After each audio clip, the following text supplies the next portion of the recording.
Welcome to Buzzed and Baffled, the podcast where the wine is flowing, the stories get weird, and we try our best to keep the chaos at a minimum. But try is the key word. Before we jump in, a quick behind the scenes truth. Producing this show is basically an Olympic sport. Between being the media manager, the sound engineer, the editor, and trying to control her own voice volume, which, let's be honest, Nicole's has the natural power of a small megaphone, things can get a little unpredictable. So if you hear the occasional mic spike, just know it's not your headphones.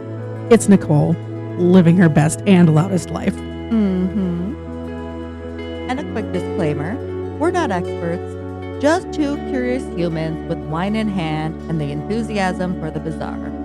Some topics may be dark, sensitive, or downright strange, so listener discretion is advised. And just remember, all of the things we say are our own opinions and not part of any other legal representation. And remember, everything you hear is for entertainment only. So take the stories seriously, just not too seriously. Now pour a glass of wine, settle in, and get ready to get buzzed and back.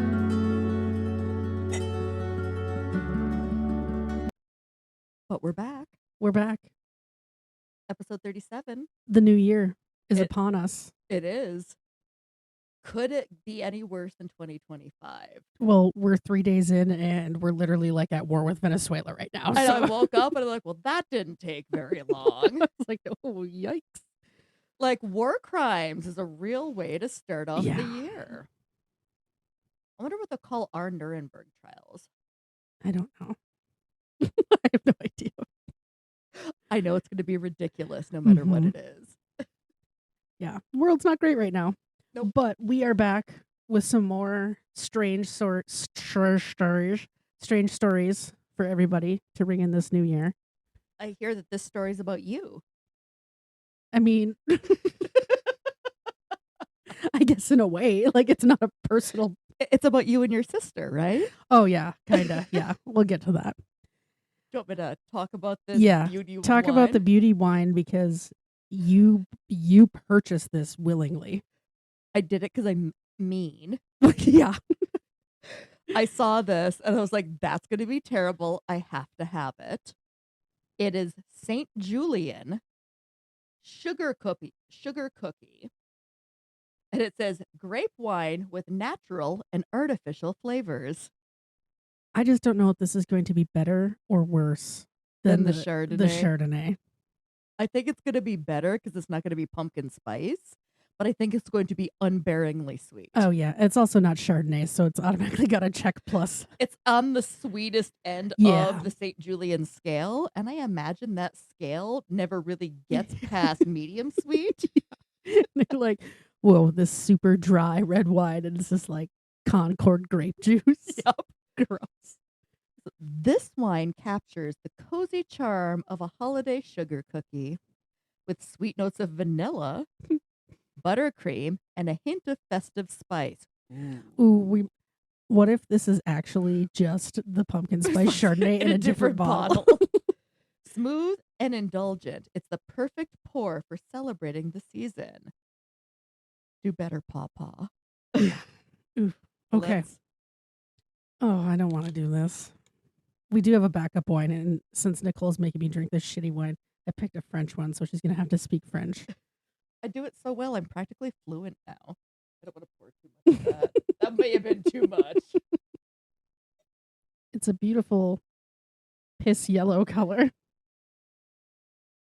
a little congested, so I can't really tell. Oh, boy. Okay. I mean, it's got strong legs on it. Like, it's really coating that glass. It's just like 80 proof. I was like, is this like Everclear in a bottle? It's 11% alcohol. Okay. Oh, goodness gracious. Well. Whoa. Ooh. Oh, my God. I'm pouring that right back in. It's like drinking pancake syrup. It's like drinking straight vanilla, like that you would cook with. I poured mine back in the bottle for David. You can do that. Yeah, I'm going to do that too. He'll drink this. He'll be like, ooh, this is delicious. Okay. As we thought that was going to go, it did. So now tell us about that's a real corker. I need a cork. A corkscrew? I yeah. don't have one in here. Why would I have a corkscrew in our wine pod room with the wine fridge and the wine rack, Nicole? I can pause this, I think, while you go get one. The pause worked. We're still recording. I'm very proud of me. I'm crawling into my chair because I don't like moving it. I like to be seated in one very specific place when we're recording. Autism. Might be. I'm waiting to see if you can do that without exploding the microphone. I've been doing pretty good. So, this is the Delille Petite Salvard from 2024. It is Sauvignon Blanc. And it doesn't have a description in the back. It just has a wood cutting. Oh, of what the two hell? You guys in a lucked ship. out. Also, it's from Berkeley, California. Okay, hold up. Come on. Oh, if I can remember how to do this.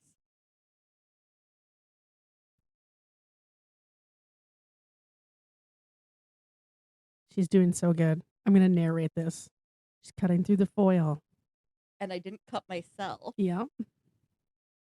yet. This is going to be amazing.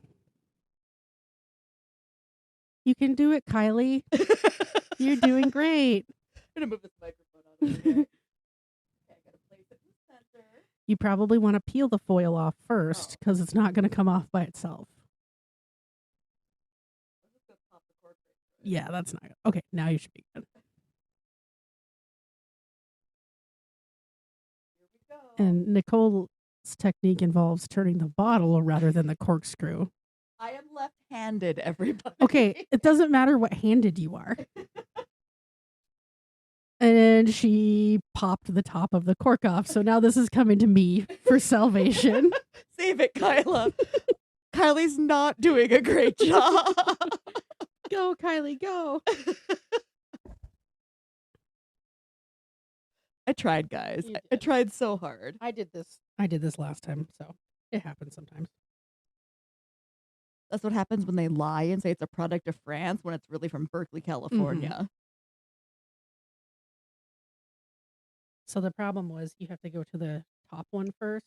Oh, I did it. I went to the. You went backwards. Yeah. And then I was so you close. ratchet it like that. I was so close. Yeah. You gonna peel the rest of that foil off? Probably went in there.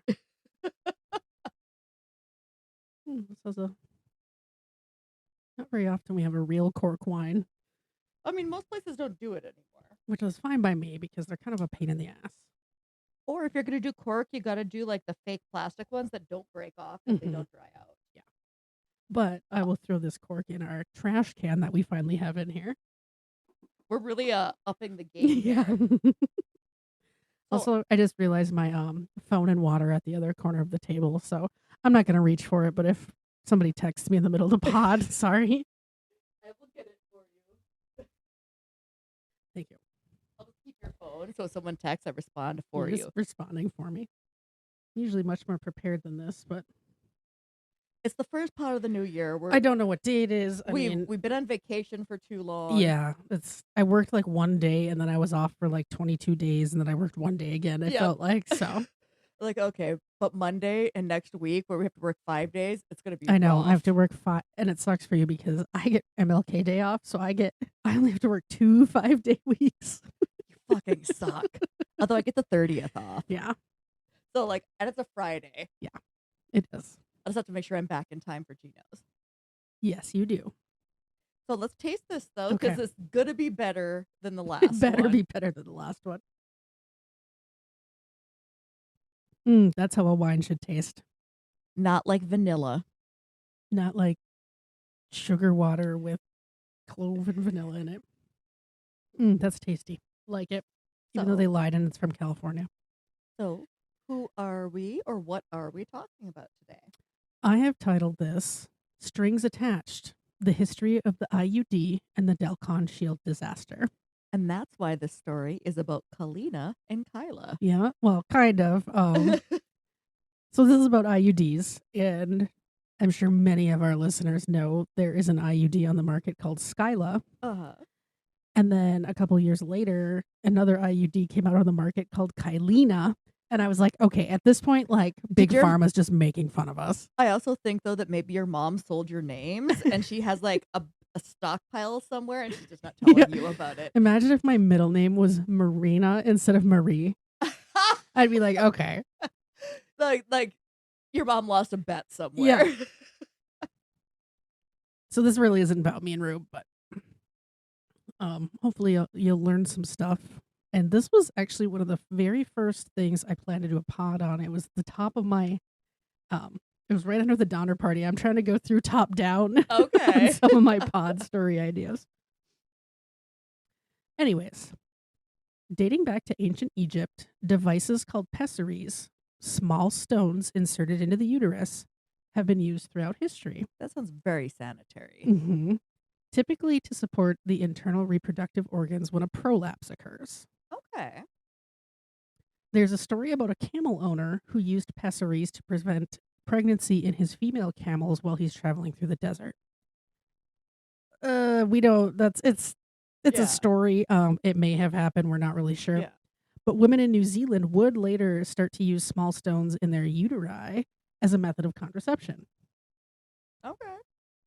In 1902, Dr. Carl Hollweg invented the wishbone spring pessary. And I have a picture of it, and I can't wait to see your face. Oh, God. And it's going to make me want to cross my legs and say, no, thank you, sir. I think all the doctors in this story are German until we get to like modern times. And they're all men. Mm-hmm. Oh, every single one of them's man. Because that is who should be making decisions about women's bodies. So while he did not intend it for use as birth control, obviously that was a side effect that was very much noticed by the users. What did he design it for? Like uterine support, like for actual so like you've had too many kids and now it's like falling out. Yeah, you're telescoping out. Yeah. Okay, so I've seen a prolapse uterus. It's a little horrifying if you're not expecting this is it. the wishbone spring pessary. Okay, like obviously, guys, I'm gonna post this in buzzedandbaffled.net, but it looks like something that you would see on the back of a door or a car part. It does look like the back of a door thing. It looks like the spring at the base with like the top rubber stopper pulled off. And there's just like two hands flailing. Yeah. What is this made out of? Metal. I want that floating around in my uterus. Nope. Good God. Talk about getting perforated. Yeah. Installation of the device required the springs to be pressed together, coated in lubricant, and inserted through the cervix. But don't worry, guys. There's no nerves in the cervix. So you won't even feel it. While the rounded portion on the bottom there, or top, depending how you're looking at it, remained on the vaginal side of the cervix. So you have some of it inside your uterus and some of it inside the vaginal canal. So you can just feel this coin at the bottom just like rolling around in your birth canal. These early IUD precursors were actually interuterine because, like I said, a portion remained inside the vaginal canal. And with this connection to an external environment, the rate of pelvic inflammatory disease was incredibly high among users. Yeah, I don't doubt that there was some irritation going on in there. You have a spring just like bouncing around soft tissue. They would often only be used for a few months at a time before being removed, allowing everything to kind of like heal up again and then used again. I'd rather just let my uterus drop out a little bit. And just, like, I'll just like poke it back in. It'll be fine. Probably more sanitary. Yup. Also, like, do you just like run this through the dishwasher? Yeah, I don't know. Or like, what do you do? I don't know. It looks like, I'm trying to think of like rough. Like it's not polished. No, like it definitely looks like there's some sharp edges on those hands. Yeah, it kind of looks a little patinaed. Well, I mean, you're taking it out and putting it back in all the time. It's aged. Yeah. In 1909, German physician Richard Richter published a paper in which he described the first intrauterine device with the specific purpose of contraception. And before I move on, I'm going to put in here for John Buzzo, Miami, You're Cuter Than, and intrauterine. That's from the Golden Girls. Being that it was 1909, a scientific paper discussing contraception attracted a lot of interest, particularly because it was illegal to prescribe birth control. I mean, did they have any other kinds of birth control? No, not at this. I I mean, mean, they had like lambsting condoms yeah, and it would stuff, have but been yeah, like male barrier methods. yeah. He also did not include any clinical data in his paper. Sounds like Mr. Rosenhan up Mhm. there. The device was made of strands of silkworm gut, which I mean, that's is better than this metal yeah, monstrosity. which is what they used to make old sutures with. Okay. They actually might still. I don't know. I think most things are non-organic now, but Yeah. and it was wound around a bronze filament. Oh no, we were doing so well for a second. Isn't bronze like doesn't it corrode? Probably does, yeah. Okay. Just making sure. It was inserted using a female bladder catheter. So they're just like pulling shit from the cupboard and being like, Let's shove it up the uterus let's and see see what what works. happens. They tested this on like poor women. Mhm. In 1923, Dr. Karl Pust published a paper in the same journal regarding his IUD, which was similar to the Richter device but had silk filaments instead of bronze. So we're We're moving in the right moving direction. in the right direction. He claimed that in his study of 453 women, there were no instances of pregnancy or complications. I don't believe that. I don't believe that either. Although the design was crude, the theory behind it, creating inflammation and environmental changes in the uterus to prevent sperm and egg implantation, remains today. So that really is like the idea behind it. So what you're telling me is I have an angry, crusty uterus, and that's why Mhm. I'm not bearing any children? Mhm. Okay, that tracks. By 1929, Dr. Ernst Grafenberg developed the first truly modern IUD. And as a side note, he's much more well known for something else. So his last name starts with a G. Is it the G spot? It's the G spot. Yeah. I'm surprised that he's a man because most men can't find that. As an OBGYN, he was aware of the issues women faced when using an IUD, specifically the risk of infection. So he's like, we need to keep it like on the inside. We Mhm. can't have an open channel for bacteria. His first iterations were star-shaped. Oh my god. So I'm picturing like a throwing star. Like a ninja star. Just like spinning in the uterus. And use wound filaments, but they were easily expelled. So not only do you have to go through getting it in, then it's just like, oh, I'm out. It slips out. Boom. Like Lana getting out of the airlock. Mhm. He eventually developed a ring made of pure silver, but one of the side effects was darkening of the patient's gums to an unsightly blackish bluish color. Yeah, like you can't do No. that. I saw this lady in the co-op the other You day. could tell she was taking colloidal silver. I was like, girl, you're not supposed to be that You're like color. blue. You look like a smurf. Mhm. Stop taking colloidal silver, people. It's not good for you. Also, don't put silver throwing stars in your uterus. No. It's bad for It'll you. fall out anyways. It's a waste of time. He started using an alloy of nickel, zinc, and copper and reported a 98% success rate. I am allergic to nickel. I would be so itchy in my uterus. It wasn't perfect, though. Infection leading to pelvic inflammatory disease was still prevalent and a big concern. It probably didn't help that they weren't washing their hands or using gloves or Yeah, anything that didn't like help that. at all. And here's a picture of the Grafenberg ring. No throwing star? Oh, this looks like a hair. Oh, nope. It looks like a spring. Mm-hmm. It is just a spring. At first, it looks just like a hair tie. Yeah. But you can tell there's a lot of like loose, pointy filaments. I'm remembering the lady epilator or whatever it was from the early 90s. And they're like, oh, you just run it up and down your legs. It was literally just a spring that would rip your hair out by the root. Yep. But The Epilady, that's what it was called. was it the epilator? It was the Epilady. But I'm thinking, like, if someone had like endometriosis, that's gonna do a real number on the inside. All your cells are just gonna like get stuck in all those nooks and crannies. Yep. This is not getting better than the other one. No, I mean it's a step up from the first one. Yeah. In the sense that I don't have to, like, hold it in my Yeah. hooch the whole Yeah, time. you don't have to, like, pinch the springs together. And I picture, when it opens, it goes, Oh, yeah. "Bah!" Yeah, it is like a door stopper when you flick it, it's like Yup. Creates a little whirlpool in Mhm. there. Grafenberg also faced political pressures.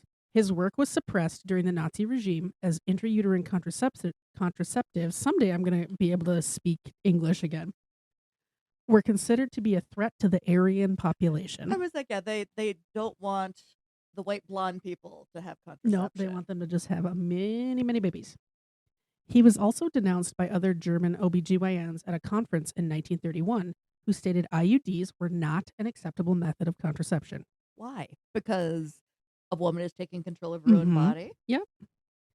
These two events essentially banned the use of his ring IUD in Germany for nearly 30 years. Grafenberg, who was Jewish, was imprisoned during World War I II. said they probably didn't like him for Oh that yeah, reason. also that, like, Like, he had a lot I against him. I think we found the primary reason Mhm. why they were not interested in what he had to say. Yeah, he was imprisoned during World War II, and some accounts say he survived only because the warden's wife was his patient. So, oh, He yeah, had a skill you got that a skill that we Mhm. need. He was ransomed by Dr. Margaret Sanger, founder of Planned Parenthood, in 1940, and traveled to New York. So What do she you mean? basically paid for him to get out of German prison. Oh, like, I'm gonna pay someone in a sack full of Mhm. money, and you're gonna release him under the cover of night, and we're Yep, gonna smuggle him out of that's Germany. exactly what happened. Well, good for her.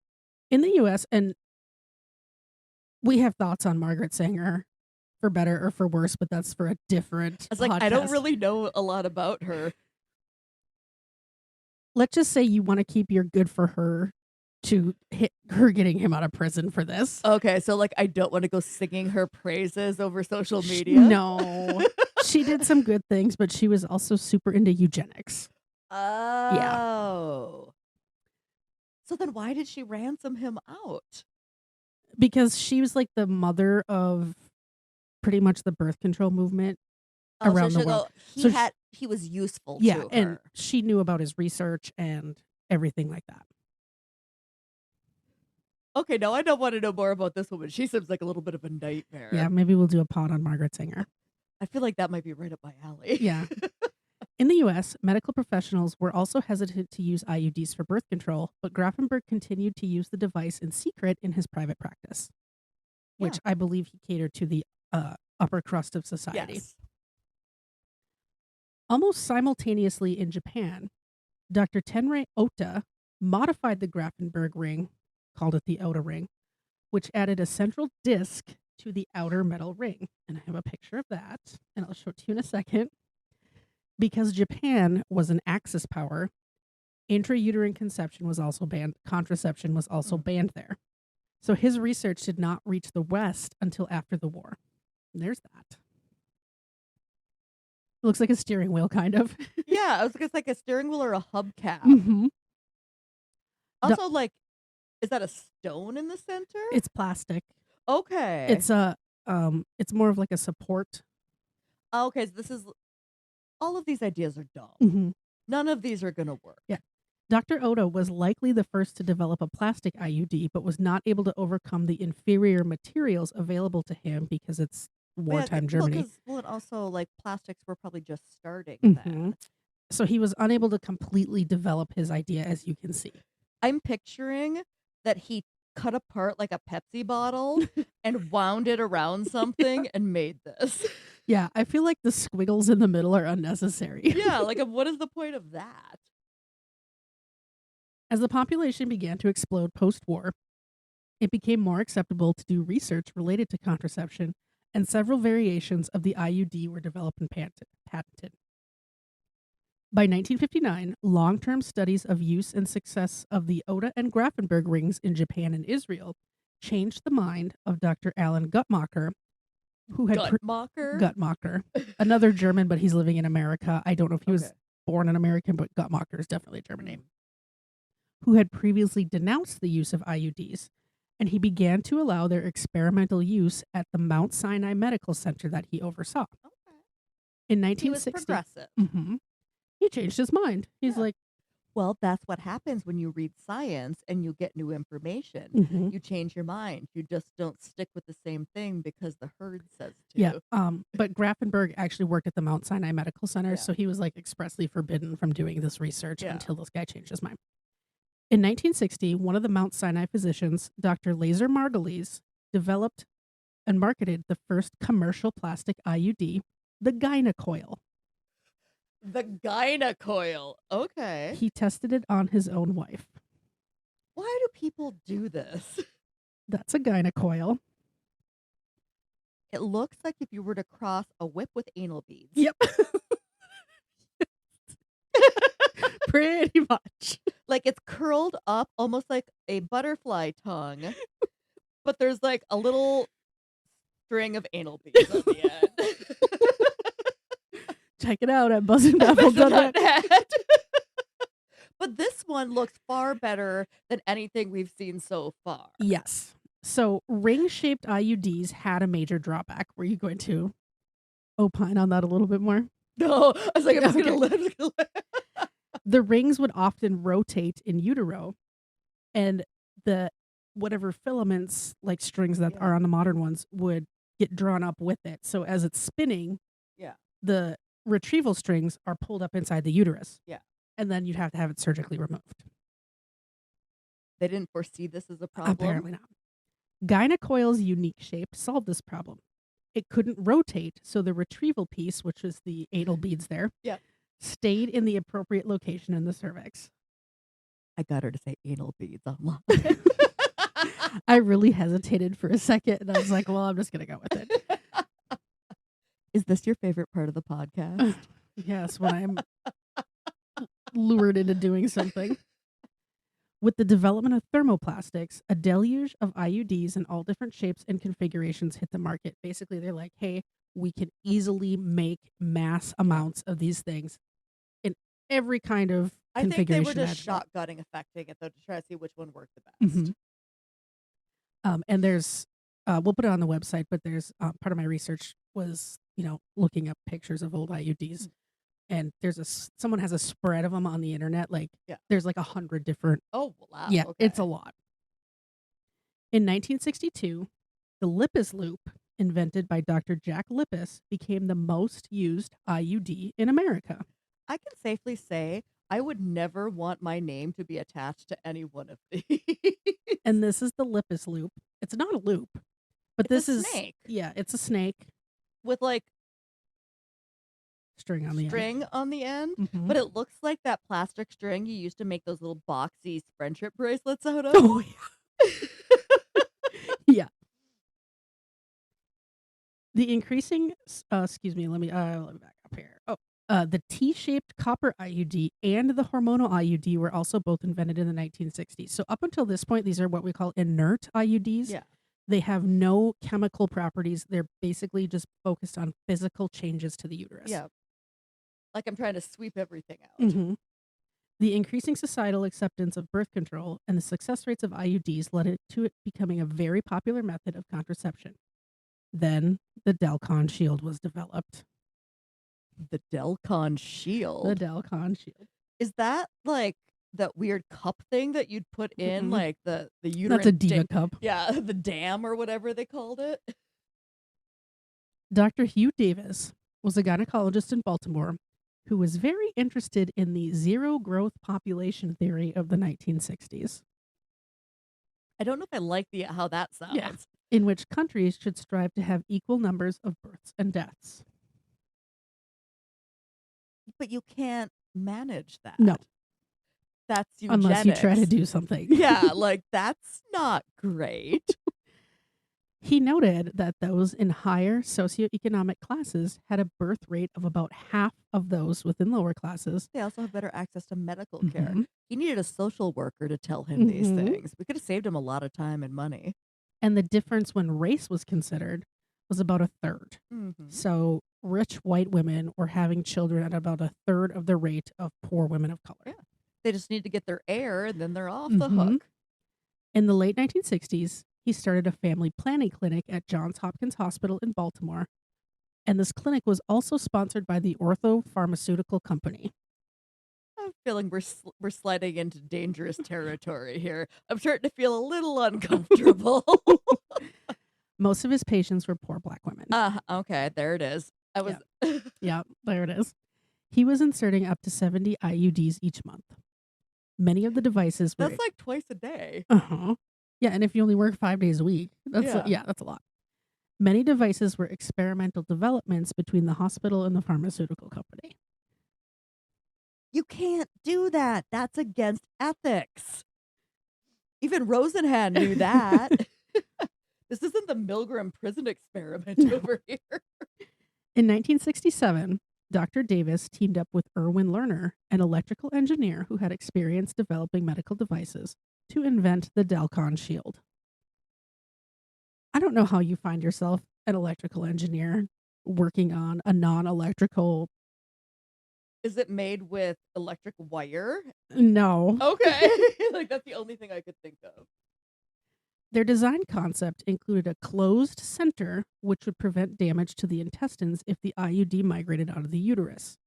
So one Okay. of the problems with the ring was if it perforated and migrated out of the uterus, which sometimes they do, It'll cut through everything would like a frisbee. loop your intestines could loop in it, and you'd end up with like a bowel obstruction. Oh, okay. So he's like, "Oh, we're gonna have a closed center, then that can't happen." Well, like this one, I'm like, couldn't it get like wrapped around a fallopian tube or something? Yeah, it feels like that could definitely like scooch out of there. They made it much larger than other IUDs because one school of thought was if more of the uterine space was occupied, it would have greater effectiveness. Now I'm picturing we're gonna have like something the size of like those giant Legos, just kind of bouncing The around. mega blocks. Uh-huh. And they made it out of EVA, a type of plastic approved by the FDA for food packaging. Mhm. So at least there was that. They're trying. Sort of. Fins were added to prevent dislodging, How do you get it out then? but also made it more difficult to remove, necessitating a change from the standard plastic monofilament retrieval string, which is what's on the end of the Lippus loop there, Uh-huh. to the stronger material called supramid, which has hundreds of tiny filaments encased in nylon that was initially invented to suture horse tendons. Nylon and those things can go too. Like they've tried to use that kind of stuff for like bladder lifts, and Mhm. it perforates the bladder wall. So I'm not going to show you a picture of the Dalkon Shield yet, but this is a cross section of supramid. That looks exactly like something I want slowly corroding in my body. Yeah, so it's all those little filaments can come out and just puncture. it looks like a things. cable, like if you were to cut a cross section of a cable, Yeah. versus one of the old plastic ones would just be a solid piece of plastic. The uterus is a sterile environment, while the vaginal canal is not. We've talked about that. Mhm. Everybody knows that by now. Plastic monofilament was developed and used in previous IUDs to prevent wicking of bacteria into the uterus. To ensure the supramid would function the same way, they cut one piece, tied a knot at both ends, and used dye to track the movement of water along the material. When it didn't wick past the knot and up the string, it was deemed acceptable and no additional research was performed. These goddamn men. Mm-hmm. So they're like, oh, this is a concern. Tie a knot, run some food coloring. Oh, we're good. Hopefully not red dye 5 or whatever. Yeah, that was literally all they did. They're like, nope, this is fine. The device itself was tested on 640 women at the Johns Hopkins Clinic in 1968 and 1969. And poor black women. Mm-hmm. With Dr. Davis reporting pregnancy rates of 1.1%. I feel that like he didn't run this past an ethics board. I'm not gonna horn you because you're pretty much there, but it's worse than that. Oh no. So he's reporting a 1.1% pregnancy rate, which compared to other forms of birth control is really good. Yeah. That's 5 months after the study ended, however, pregnancy rates were between 3 and 5%. It's almost like he falsified the data. Almost. Other inconsistencies came to light as well. There were not enough participants to be statistically significant, and the average enrollment in the study was only 5 months. Hey, Nicole, how long does it take to get pregnant and have a baby? Is it longer than 5 months? It's longer. I know I'm not real good at math, Kyla, but I know it takes longer than 5 months. Also, what was his sample size? He said it was 640 women. What was it really, though? Because that's I not, don't know. I mean, but he's doing, Well- it's not a good sampling method. It's just whoever comes to the clinic. Right. And It's convenient sampling. yes, exactly. Those who dropped out were not included in the results. Did they drop out because they got pregnant, Kyla? Probably. And some people were added in after they already had success using IUDs. I should make all my kids in my stats class listen to this and say, this is why understanding statistics is Mhm. important. And Davis himself told women to use a spermicide during their most fertile periods. No, you can't add that variable in and not talk about it. Boo! In 1968, Erwin Lerner, the electrical engineer, applied for a patent for the Dalkon Shield, and he, Dr. Davis, and their attorney formed the Dalkon Corporation. So after this initial testing, and I'm saying testing in quotes, Yeah, it's not real testing. the device was modified slightly. It was made thinner and softer, and they added copper sulfate to make it easier to identify on x-rays. I'm no chemist, but that sounds like something that might burn a little bit. They also included a smaller version for women who had not previously given birth, so it comes in 2 sizes. Adding the copper sulfate caused an issue, though. Mhm. At that time, the FDA did not regulate or approve medical devices, but copper was considered a drug and would be subject to FDA review and approval. Did they stop it? Nope. To get around this requirement, the A.H. Robbins Company, who was the company in charge of the manufacturing and marketing of it, said, "Oh, the copper's only there so we can see it on an x-ray." Lies. And the FDA was like, "Yeah, okay, that's fine." This is why we don't trust insurance companies or pharmaceutical Mm-hmm. companies. A.H. Robbins had no prior experience with birth control or medical devices. Of course he did it. There were no additional studies of the modified devices before they went to market. So they made these changes and then just went to market. They did not retest them. Because they're only worried about the money. Mm-hmm. A paper on the Dalkon Shield was submitted to the American Journal of Obstetrics and Gynecology in 1970 by Dr. Davis, but it was not, shockingly to everybody, peer-reviewed before it was published. What the fuck, people? Yeah, so also, why are you just letting him submit a paper and not peer-reviewing it? This is not how medical journals work. Nothing about this is okay. I'm so mad right now. In the paper, he did not mention his financial interests or that he was a co-inventor. Or that he had them use spermicide? Uh-huh. And between the paper's submission and publication, several more users became pregnant, increasing the failure rate significantly, making it the worst contraceptive on the market at the time. Did you get a picture of this guy? I don't, but there probably is. Hugh Davis. Hugh Davis. I'm going to look this guy up. Careful, maybe he'll be your Rosenhan. He might be. Hugh Davis. Just look like Dalkon Shield. Old white guy is the answer. Well, a bunch of people come up, but none of them look like him. Dalkon. Well, look. Well, I'm sure we can find one. Oh. Got one? Yep. Yeah, that. He's no Rosenhan. No, not even close. He has the eyes of a man who knows that he's about to be fucked and that he's not going to get sleep. You know where I bet that photo was taken? At the congressional hearings I'm about to tell you about. Ooh, okay. So we've got this paper published, submitted, and it takes time to get it published. So he really dug himself in deep then. In between, a bunch more people got pregnant on this contraceptive device. The failure rate skyrockets, and it's the worst thing you can buy on the market. It's marketed as being much better alternative to birth control pills. And Dr. Davis even testified in congressional hearings on the safety of oral contraceptives, stating that the high doses of hormones were dangerous and the effectiveness of the birth control pill was overstated.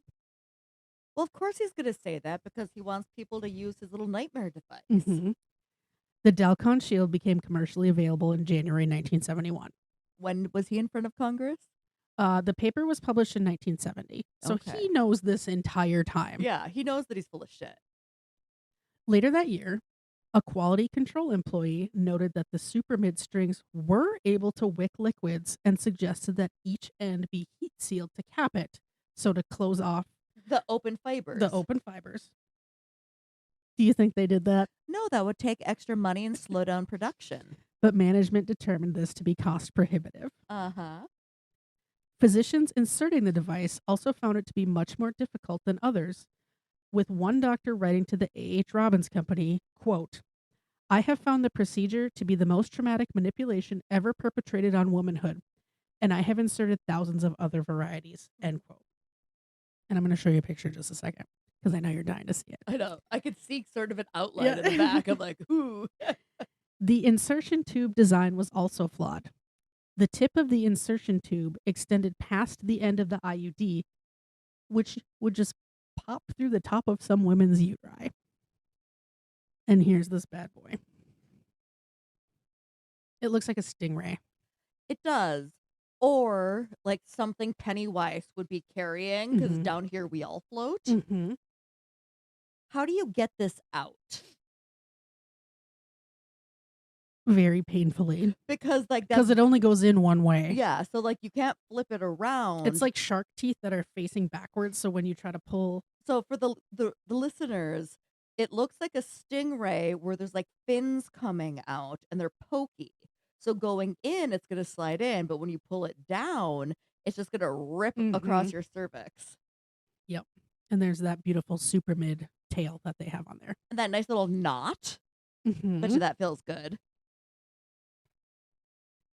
In 1973, the CDC was conducting research related to complications of IUDs during the previous 6 months.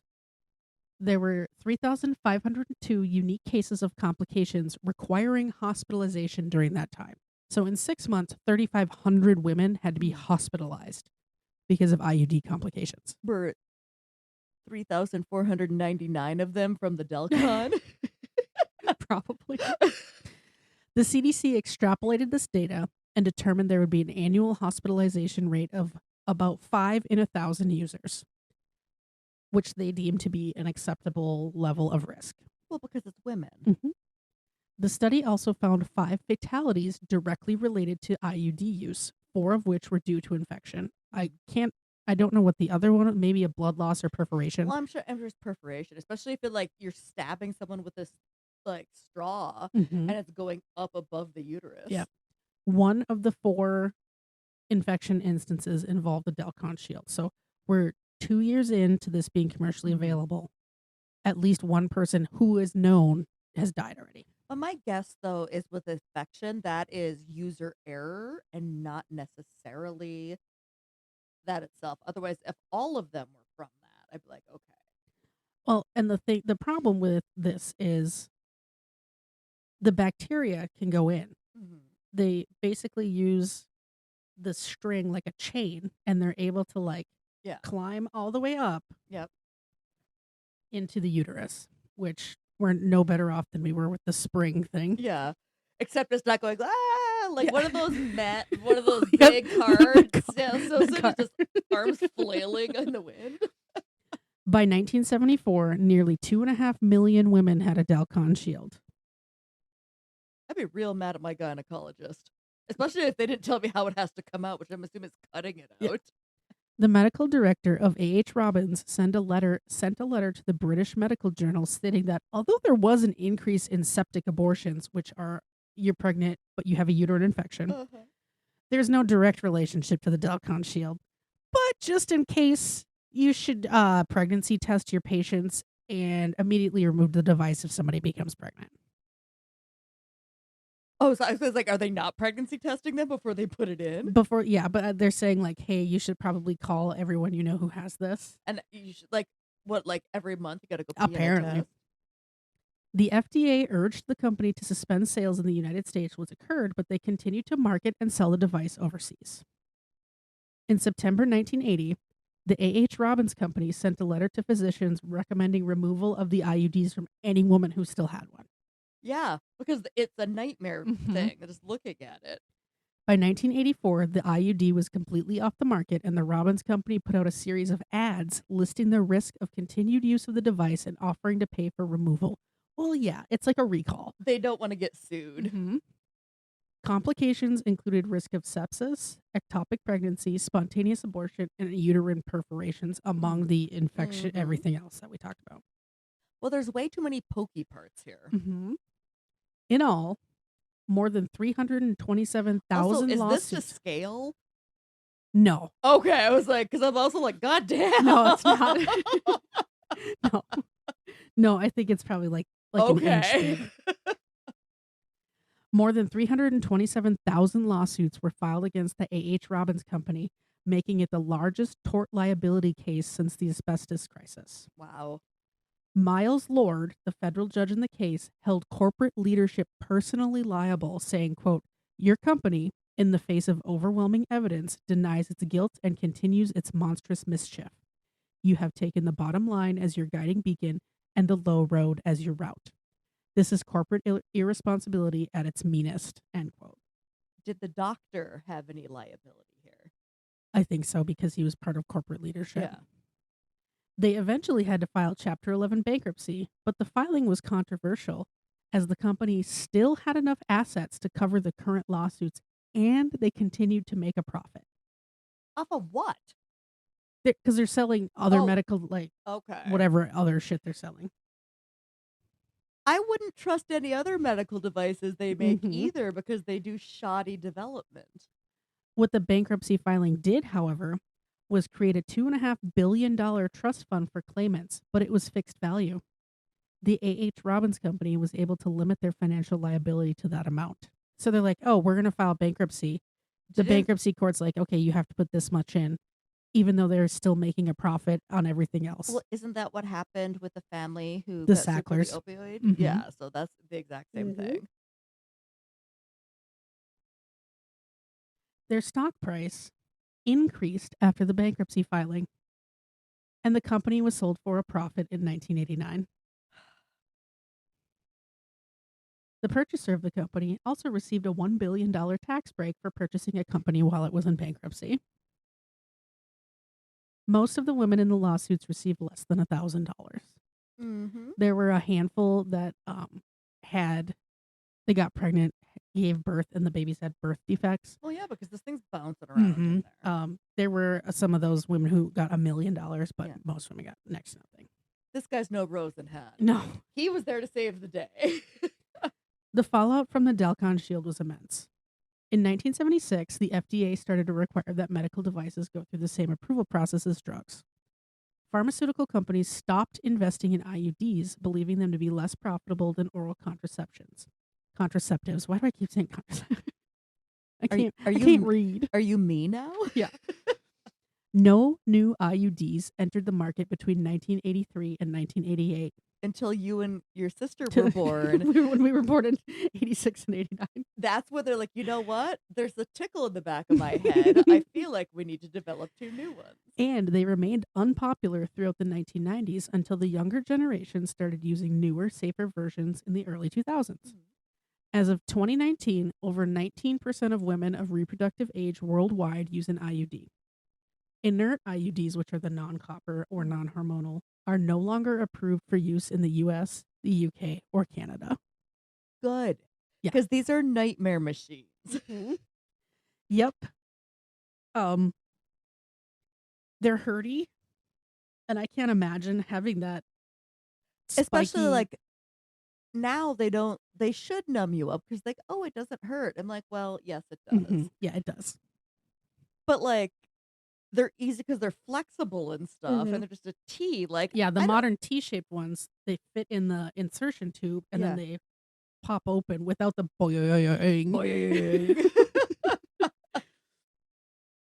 I'm That's gonna look and see if I can find one of these first ones on eBay. I bet you there's gotta Oh my be one God, somewhere. gross. We'll post a link on buzzedandbaffled.net. There is a website. It's the Museum of Gynecological History or something like that. And that's where I got those photos from. And there's tons of other ones on there. It was just those were the high points. Like, these are not great. Any kind of shape you can imagine, they were making an IUD in that Well, shape. because they're shotgunning and trying to see what works because they don't want to have to take the time and actually think about it because they just want to make money off of it. Yep. And when plastic made everything so cheap to produce, they're avoiding patents, other people's patents by making one little shape change or something. So, but now we have 2 for 2 researchers who probably weren't very ethical. Yeah. Even though Rosenhund was better, he had questionable methods. He didn't kill. Nobody died. Nobody because died because of what he did. Nope. No one had deformed babies. Nobody was infertile the rest of their lives. Like, the man was the only one who got the shaft there. So that's not so bad. So we can still have Team Rosenhand, but this other gal posted a picture of this doofus. Yeah. That's the history of the IUD. So which one are you named after? Skyla. Skyla. Well, Skyla's named after me because I'm older. And then Kylina is me and Rube together. Okay. When that commercial came out for Skyla in, I don't know, 2010, whenever it was. You were like 4? No, I wasn't. I was like 24. People were like, Skyla? There's a lady who called me Skyla, like on purpose. I'm like, okay, Stace, that's actually hilarious. And then when Kylina came out, I'm like, okay, hold on here a minute. Like, am I being punked? Okay. Well, this is a horrifying story. Yeah, you're welcome. Next time, I was like, what is the most boring but most horrifying thing I could come up with? And my story is about leaves. Leaves? Leaves. I thought you were going to say Lee for a second. No. I was like, ugh. No, that would be horrifying. Did I tell you I'm going to have him come down and sit in the pod room? In his robe? He's allowed to leave the robe open. Oh, no. Leaves. Is this going to be about how plants can kill us? No, not plants. Huh. Okay. Well, I can't wait. It's going to be just as good as any of my other stories. You know what else will be here next week? Our caviar. I'm so excited. We can have caviar for tasting. I was going to bring some of my mom's pot pies over. Oh, yeah. Pot pies and caviar. Yep. They go together. like peas and corn. Peas and corn. When is my book going to be in? They're printing it. It hasn't shipped yet. But once I'm like in a week or 2. Tell our adoring fans what you did. All year long, every time Nicole said something wrong, I marked it down in my phone. And on the 1st of January, I put it all into a book. I had to drop a couple, though, because I could only fit 100. And there's like 103. Yep. And I put each one is on a page, like an inspirational quote in the background, some like scenic mountain or something. And I have the book, it's being printed. So I'm waiting for it to be delivered. So we can see it's very much a what Nicole said and what Nicole meant. Yeah, yep. It's definitely like a Nicole to English dictionary. Uh-huh. Yeah. So it has what she said on the top and then what she meant on the bottom to the best of my ability to figure out what she was trying to say. So we won't read. Maybe we'll just pick one each pod. And just like read it out loud. And I have all the photos saved. So you could just like upload one page. I could like at a time. Yeah. And I was like, this is getting really expensive. Like, surprise. Something that I do costs a lot of money. But I did figure out how to work Canva. So you should be proud for that. She did. So I'm not the only one who has to do all the technical No, things. you have to do it. This is unrelated to the pod. God damn it. Well, to the next pour and the next plot twist.